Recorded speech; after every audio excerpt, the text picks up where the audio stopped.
Well, good morning.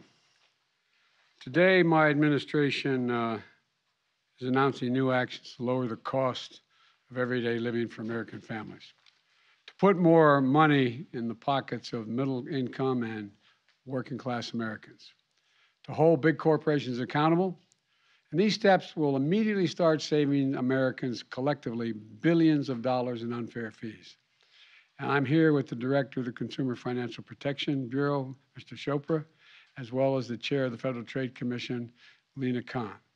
And we're remembering, they're members of the Competition Council that I created last year to promote competition across the economy and lower costs for families. One of the key things I've asked the Council to take on was the unfair hidden fees known as junk fees that are taking real money out of your pockets, real money out of the pockets of American families. Things like, has been mentioned, surprise banking overdraft fees, excessive credit card late fees, hidden hotel booking fees, or those huge termination charges to stop you from switching cable and internet plans to a better deal. Surprise charges that companies sneak into bills because they can. In fact, there's an entire industry that's popping up in America to help companies use complicated algorithms to hide fees that hurt consumers and help them. These things add up. Remember, we talked in the beginning of the administration about the study done, I think it was at Penn, that if an average family got a $400 in charges or bills in a month that they couldn't pay, they'd have to sell something or have to borrow the money. Well, this adds up to more than $400 for a lot of families. The way I think about it is the way, you heard me say it before, my dad used to talk about it, and so many other people talk about it around their kitchen tables.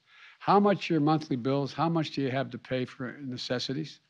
And is there enough left over just to have a little breathing room? We're making progress in bringing down the cost to families.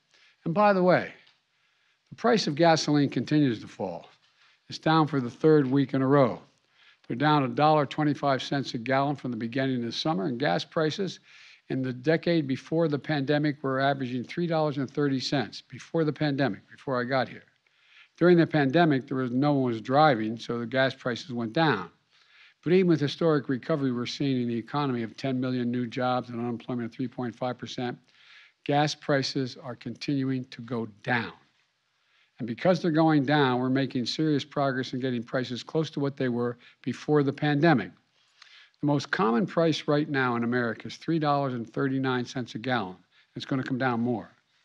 And they're going to come down even further when the oil companies agree to our demand, my demand, to pass on the savings from the price of a barrel of oil, which is considerably down, to the pump, where in fact you get charged by the gallon. Each year, these junk fees, in addition, that companies charge cost Americans tens of billions of dollars, weighing down family budgets and making it harder for people to pay their bills. So my administration is taking action to eliminate these fees.